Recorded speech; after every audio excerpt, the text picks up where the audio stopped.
যে প্রতিটা দিনের রোজা 1 বছর রোজা রাখার সমতুল্য। আর প্রত্যেক রাত্রে ইবাদত সবে কদরের ইবাদত। আর ইয়াউমে আরাফা 9 তারিখ, তো আমাদের যেহেতু ঈদ হবে এই শনিবারের পরের শনিবার, তাহলে আগামী শুক্রবার ইয়াউমে আরাফা। রাসূল বলেন, সিয়ামু ইয়াউমি আরাফা আহতাসিবু আলাল্লাহ আন ইউকাফিরাস সানাতাল্লাতী বা'দাহু ওয়াস সানাতাল্লাতী ক্বাবলাহু আও কামা ক্বালা আলাইহিস সালাতু ওয়াস সালাম। যে 1 বছর আগের গুনাহ, 1 বছর পরের গুনাহ আল্লাহ পাক ইয়াউমে আরাফা এই 9 তারিখের রোজার বিনিময়ে মাফ করে দিবেন। অনেক বড় ঘোষণা, ছোটখাটো বিষয়। তো এখানে আমরা জানি যে এগুলো গুনাহের দ্বারা উদ্দেশ্য হলো সগীরা গুনাহ। কবিরা গুনাহের জন্য তওবা করতে হবে। তওবা হলো যে নিজের যে গুনাহতে আমি লিপ্ত গুনাহ থেকে ফিরে আসা, এবং 2 নম্বর হলো লজ্জিত অনুতপ্ত হওয়া, 3 নম্বর হলো ভবিষ্যতে গুনাহ না করার দৃঢ় প্রতিজ্ঞাবদ্ধ হওয়া, আর 4 নম্বর হলো এটা যদি কারো হক থাকে তাহলে হকটা পৌঁছে দাও অথবা তার কাছ থেকে মাপ চেয়ে নাও।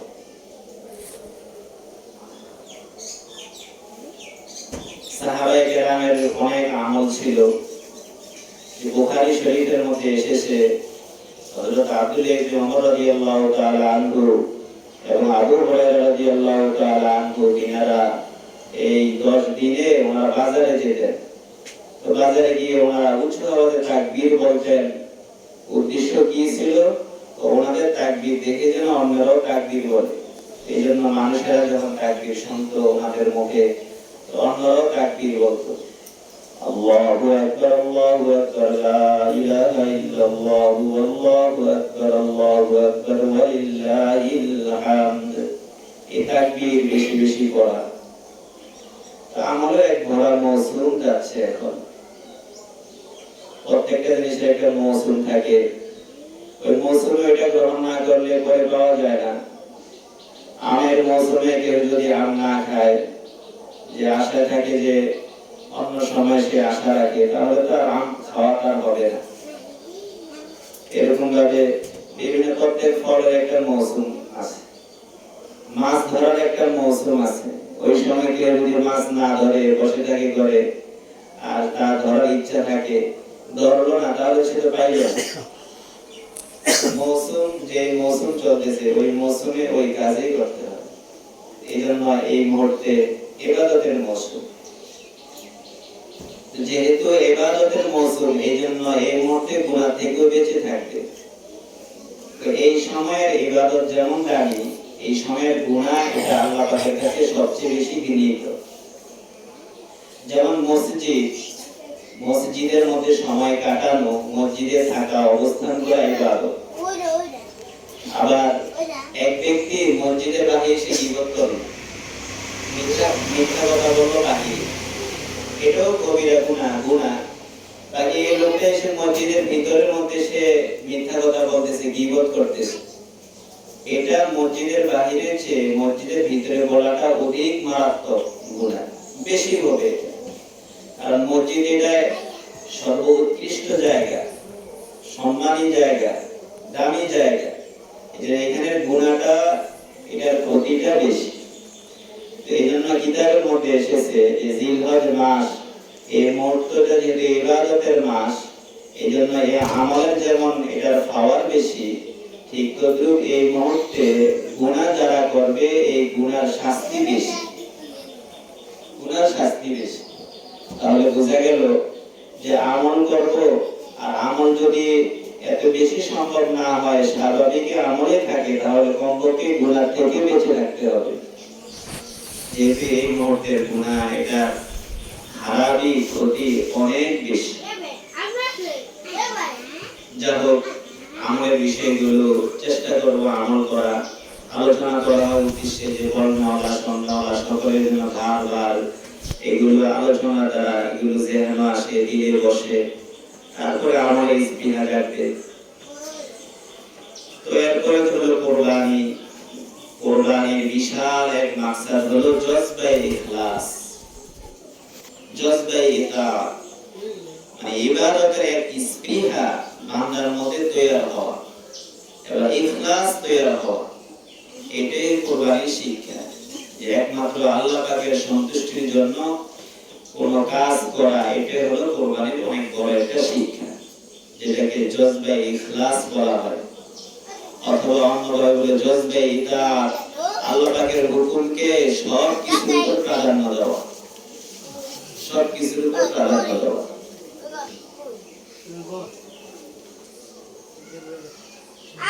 ভারতে এক ব্যক্তি ছিল, তো সে প্রতিদিন স্বল্প কিছু কাজ করতে, অল্প কাজ করতে, এগুলো দিয়ে কোন রকম সে রুটি আর ডাল এগুলো দিয়ে কোন রকম খেয়ে জীবন যাপন করত। তো এই লোক একদিন বলতেছে, সে তু মেরা খোদা নেহি, तू मेरा खुदा नहीं, मैं तेरा बंदा नहीं, मैं तेरी बात मानता नहीं।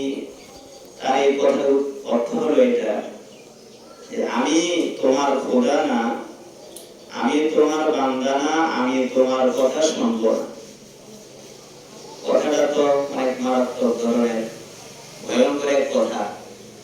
এলাকার মানুষ শুনে, ওই জমানা যে বাদশা ছিল ওনার কাছে বলছে, তো বাদশা তো বলে এত মোটা হয়ে গেছে, তো তুমি মেরা খোদা নেই, তুমি আমার খোদা না, আমি তোমার বান্দা না, আমি তোমার কথা মানবো না। তো মোটা হয়ে গেছে লোকটা। যা হোক, অনেক কিছু করার পরে ফাঁসির রায় হলো, তাকে ফাঁসি দিবে। তো এখন আগের জমানার বাদশাদের কাছে উজিররা থাকতো, যে উজির এরা অনেক বিচক্ষণ হয়, বাচ্চাদেরকে বিভিন্ন পরামর্শ দেয়। যেমন প্রধানমন্ত্রীর উপদেষ্টা যারা থাকে, এরাই বিভিন্ন বিষয়ের উপদেষ্টা থাকে, এরাই হলো উজির ছিল আর কি, উজির মন্ত্রী। তো বললো যে বাদশা, আপনি তো ওনাকে ফাঁসি দিলেন, বাকি আমি একটু, আমাকে সময় দিন, আমি ওনার সাথে একটু কথা বলবো। তো ঠিক আছে। তো কথা বলতে গিয়ে এক বলল, ভাই আপনি এই যে কথা বলেন যে আমি তোমার বান্দা না, আমি তোমার কথা শুনবো না, যে এই তুমি দ্বারা আপনি কি বুঝেন?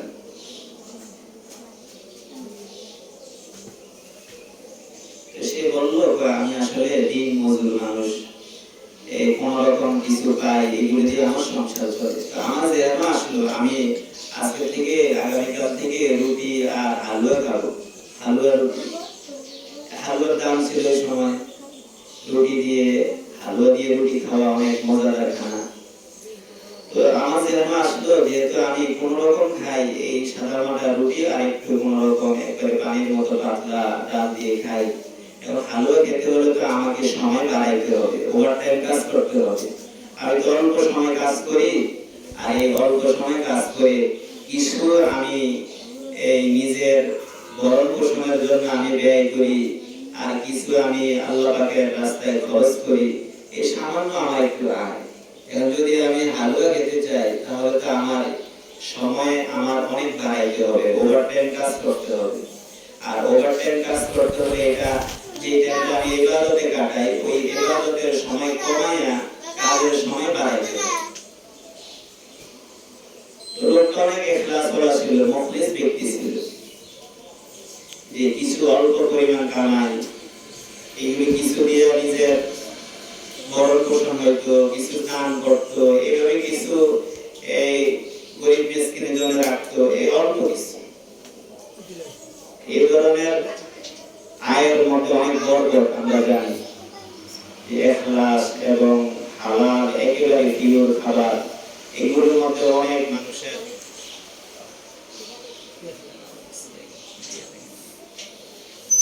এইগুলোর মধ্যে অনেক পাওয়ার থাকে। এরকম দেওবন্দের মধ্যে এক লোক ছিল, ওনার নাম হলো আল্লাহ মিয়া। উনি ঘাস বিক্রি করতো, মানে ঘাস কাটতো, ঘাস বিক্রি করতো, 4 আনা বিক্রি করতো। 1 আনা দিয়ে চলতো প্রতিদিন, আর 1 আনা আল্লাহ রাস্তায় দান করতো, এক আনা জমা করতো, এরকম আত্মীয় স্বজন আরেক আনা সে জমা রাখতো। মানে এক আনা নিজের প্রতিদিন খরচ করতো, আর সে আরেক আনা সে দান করতো গরিব মিসকিনদেরকে, আর নিজের ভবিষ্যৎ কোনো প্রয়োজনে আসবে কিনা এর জন্য সে এক আনা জমা করতো। আর আরেক আনা সে পুরো বছর জমা করে একদিনের জন্য কাসেম নানতবী আর রশিদ আহমদ গাঙ্গুহি দুই বুজুর্গকে দাওয়াত করে খানা খাওয়ায়। যেহেতু অল্প আয়, এটা জমা করতে এক বছর লাগতো। যাই হোক, তো কাসেম নানতবী রশিদ আহমদ গাঙ্গুহি রহমতুল্লাহ আলাইহি ওনারাও এই ব্যক্তির ঘরের খানা খাওয়ার জন্য ওনারা অনেক উদ্গ্রীব থাকতেন যে আল্লাহ মিয়া কবে দাওয়াত করবে আমাদের। এই কথাটা সাধারণ কিছু লোক জানতে পারছে যে আল্লাহ মিয়া তো বুজুর্গ, উনি তো সাদা মাটা মানুষ। কাসেম নানতবী রশিদ আহমদ গাঙ্গুহি ওনারা তো অনেক বড় ব্যক্তি, বড় বড় জায়গায় ওনারা যান, বড় বড় এই পরিবেশে ওনারা যান, সেখানে খানা খান। ওনারা তো একজন দিন মজুর মানুষ, কোন অঞ্চলে ওনার ঘরে দাওয়াত খাওয়ার জন্য এত আগ্রহী থাকেন কেন পুরো বছর? এই কথাটা কিছু লোকদের মাঝে একটু আলোচনা হয়েছে। এই কথাটা ওনাদের কানে গেছে। তো কানে যাওয়ার পরে ওনারা বলতেছেন, তো কিছু লোকদেরকে ডাইকে বলতেছেন, আসলে বিষয়টা হলো যে আমরা যে ওনার বাড়িতে যাওয়ার জন্য আগ্রহী থাকি এটার কারণ হলো এই আল্লাহ মিয়ার খানা এত হালাল যে আমরা যেদিন ওনার ঘরে খানা খাই, এই খানার বরকতে ওই দিন থেকে 40 দিন পর্যন্ত আমাদের তাকবীর উলা ছুটে হালাল খানার বরকত। এজন্য এই যে আমাদের মুরব্বীরা বয়ানে বলেন যে হালাল খানা, যে হালাল খানা অল্প হোক, হালাল খানা এত আসে যে ওনার ঘরে আমরা এক বেলা খানা খাইলে ওই দিন থেকে নিয়ে 40 দিন পর্যন্ত আমাদের তাকবীর উলা মিস হয়।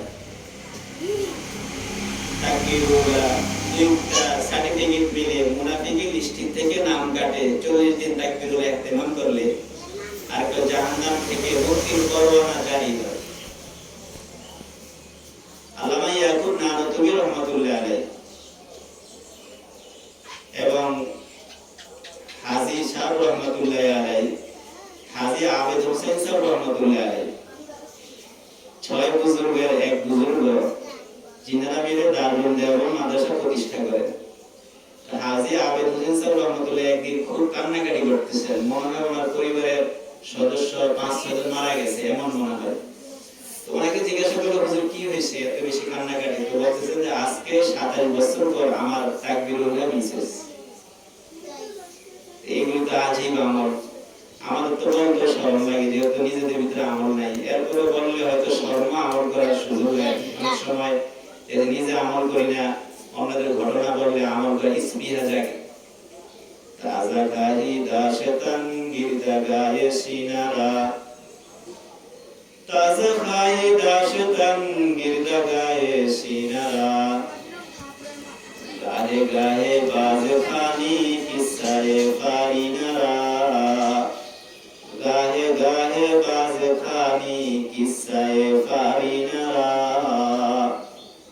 তো ওই লোকটাকে উজির জিজ্ঞাসা করলো যে আপনি যে বলেন যে তুই আমার খোদা না, আমি তোর কথা মানবো না, আমি তোর বান্দা না, তুমি দিয়ে কাকে বুঝাও? সে বললো আসলে আমার নফসকে আমি বুঝাই। আমার নফস বলতেছে যে আজকে থেকে হালুয়া রুটি খাবে। তো আমি ভাবলাম হালুয়া রুটি খেতে হলে ওভারটাইম করতে হবে, সেটা হলো কাজের সময় বাড়াইতে হবে, আর যেটা বাড়াবো ওটা ইবাদতের টাইম থেকে নিতে হবে। তো আমি ভাবলাম আজকে বলবো নফস হালুয়া রুটি, কালকে বলবো যে গোশত, এরপরের দিন বলবে বিরিয়ানি। এভাবে নফসের চাহিদা যদি আমি পূরণ করতে যাই তাহলে রেজাল্ট কি দাঁড়াবে? যে পুরো টাইম যেটা আমি পাই ঘুম ছাড়া পুরোটাই আমার কাজের মধ্যে ব্যয় করতে হবে, ইবাদত বন্দেগী কিছুই হবে না। এই জন্য আমি দেখতেছি নফসটা আমাকে ভুল পথের দিকে নিয়ে যাচ্ছে। এই জন্য আমি আমার নফসকে সম্বোধন করে বলি, তু মেরা খোদা নেহি मैं तेरा बांदा नहीं, मैं तेरी बात मानता नहीं। আমি আমার নফসকে বলি যে আমি তোর বান্দা না, তুই আমার খোদা না, আমি তোর বান্দা না, আমি তোর কথা মানব না। মানে আল্লাহ পাকের হুকুমকে এখানে অগ্রাধিকার দেওয়া, এটাই বোঝার উদ্দেশ্য। সর্বমুহূর্তে আল্লাহ পাকের হুকুম এটাই মুকাদ্দম, এটাই সবার আগে। এটাই সবার আগে, এটাই কোরবানির শিক্ষা। ইব্রাহিম আলাইহিস সালাম সব কিছু বিসর্জন দিয়েছেন, আল্লাহ পাকের হুকুম ছিল ছেলেকে জবাই করা, উনি প্রস্তুত হয়ে গেছেন। জজবাই তাআত, আনুগত্যের এক স্পৃহা আল্লাহ পাকের হুকুমের, এটাই আল্লাহ পাকের হুকুমকে তরজি দেওয়া। আর ইখলাস একমাত্র আল্লাহ পাকের সন্তুষ্টির জন্যই করা।